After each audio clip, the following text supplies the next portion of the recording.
Para falarmos sobre sujeito, eu resolvi colocar um lembretinho para vocês. A gente já vem falando sobre sujeito, né? Desde o 6º ano, 7º, mais e mais e mais, e agora no 8º de novo. Bom, então lembrando que os últimos 2 conceitos que a gente delineou muito bem foram os conceitos de sujeito oculto e sujeito indeterminado. Por que esses 2? Por que eu estou lembrando desses 2? Vamos lá. Sujeito simples e sujeito composto, eles têm em comum o fato de serem explícitos, ou seja, eles estão lá, eles são termos presentes na oração, né? No caso do sujeito oculto e do sujeito indeterminado, eles não estão explícitos, tá? Então, eu tô lembrando isso aqui que é para a gente não confundir ou não acumular mais dificuldade agora quando a gente vai falar da oração sem sujeito, tá? Então, o sujeito oculto, gente, olha lá, estou aqui. Quem? Eu, obviamente, quem falou é que tá ali, né? Então, é um sujeito que não está explícito, mas a gente consegue determinar pelo contexto, a gente consegue determinar até pela terminação verbal, tá? Nesse caso da primeira pessoa. Então, ou ele já foi mencionado, ou a gente consegue deduzir pelo contexto. O sujeito indeterminado, ele também não aparece, mas ele existe. Tá? Importante, ele existe. Existe o oculto, existe o indeterminado. É um sujeito. Enviaram-me isto. Quem foi que enviou? Alguém enviou, gente, mas não está determinado. Não está determinado, ele é indeterminado. Então, eu posso não saber quem foi que enviou, ou eu posso também não querer dizer, não querer revelar quem foi que enviou, mas alguém enviou, tá? Então, essa ideia de que existe o sujeito, sendo oculto ou indeterminado, é uma ideia que vocês precisam fixar, tá bom? Então, todos os sujeitos, os tipos de sujeito que nós vimos até agora, o simples, o composto, o oculto e o indeterminado, eles são sujeitos que sim, eles existem, tá? Eles podem estar expressos ou não, mas eles são sujeitos que existem. Vamos lá. Agora, uma questão para intrigá-los. Olha só. Olha a seguinte situação. Qual o sujeito de anoitece cedo por aqui? Cri, cri, cri, cri, cri. Que sujeito é esse? E o sujeito de meu semblante anoiteceu com aquela notícia? Bom, no primeiro caso, alguém anoitece? Alguém faz isso? Algo faz isso? Não. Não tem um sujeito, né? Ninguém anoitece. A gente não pode atribuir essa ação a um ser, porque é um fenômeno da natureza. No segundo caso, meu semblante anoiteceu. Este anoitecer, sim, tem um sujeito. Quem anoiteceu? O meu semblante. O que anoiteceu? O meu semblante. Certo? Ele anoiteceu com aquela notícia. Mas aí, aqui, é um desafio mesmo, tá? Aí você vai pensar assim, poxa, professora, mas o anoitecer aqui significa uma coisa e aqui significa outra. Muito bem. Neste caso, o anoiteceu, o anoitece, ele é um fenômeno da natureza. Ele significa tornar-se noite, né? Ficar, de repente, noite. E neste caso, o meu semblante anoiteceu está no sentido de entristeceu, está no sentido de perder o viço, o brilho, né? De se tornar triste. E no sentido de iluminado, também no sentido figurado. Então, aqui sentido figurado, metafórico, tá, gente? E aqui no sentido mais denotativo, real, tá? Então, este anoitece, sim, apresenta na primeira oração, a gente tem uma oração com sujeito inexistente ou uma oração sem sujeito, como eu prefiro falar.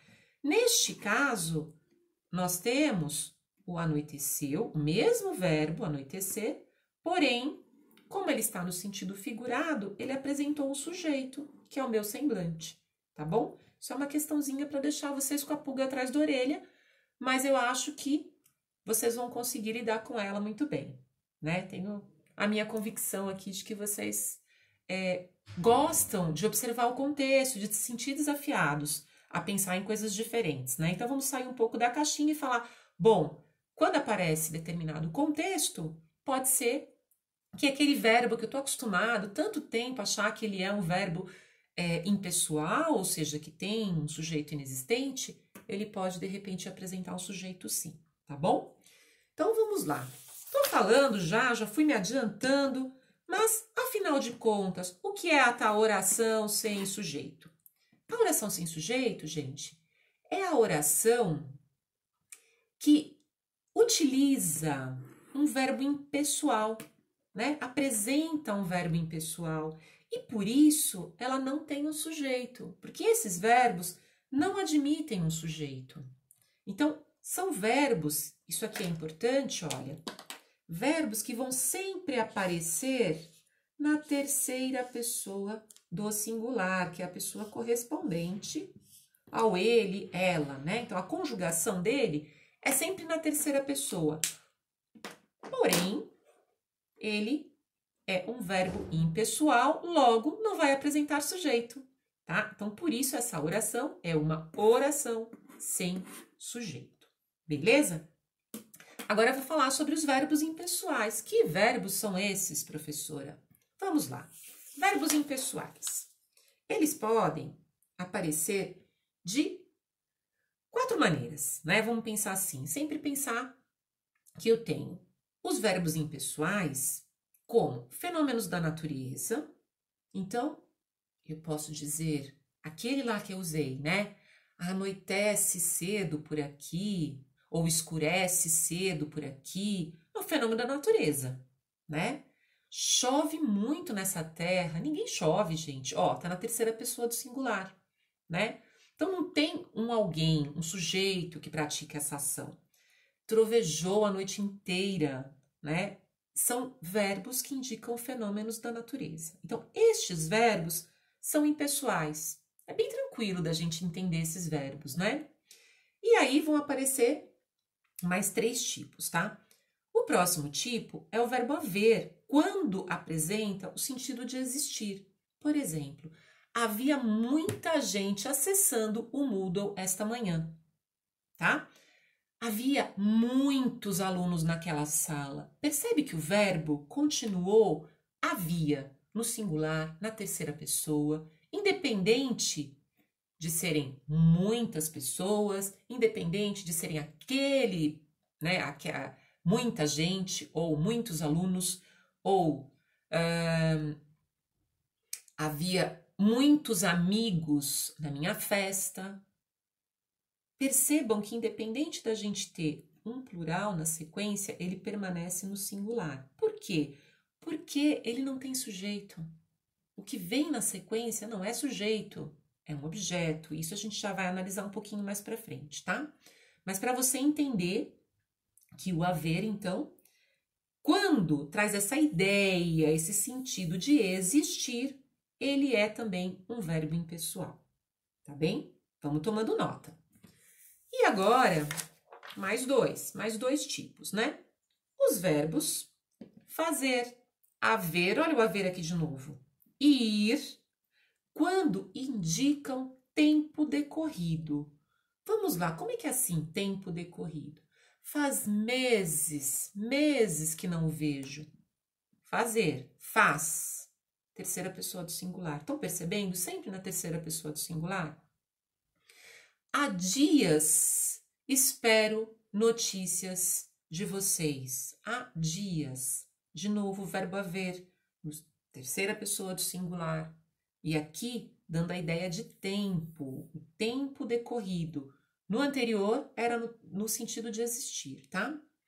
E vai para um mês que não consigo falar com a minha prima. Vai para um mês que não consigo falar com a minha prima. O verbo ir, tempo decorrido, terceira pessoa do singular, certo? Bom, e aí nós temos também os verbos ser e estar quando indicam tempo ou estado meteorológico. Por exemplo, já era dia, verbo ser, olha lá. Já era dia quando chegamos em casa. Ou está muito quente nesta sala. Tempo meteorológico, tá? Então, aqui, os verbos fazer, haver e ir, indicando o tempo decorrido. E os verbos ser e estar, indicando o estado meteorológico, também são verbos impessoais. Então, retomando, os verbos impessoais são, primeiro, aqueles que indicam o fenômeno da natureza, como chover, trovejar. Depois, o verbo haver com sentido de existir. Depois, os verbos fazer, haver e ir, quando indicam tempo decorrido. E os verbos ser e estar, quando indicam fenômenos meteorológicos. Beleza? Vamos lá. Agora, tem uma observação muito importante. Cuidado, meninos e meninas. Não confundam, isso é muito comum, não confundam o verbo haver, com sentido de existir, com o verbo existir. Por quê? Verbo haver, quando ele tem o sentido de existir, ele é impessoal. O verbo haver é impessoal. Porém,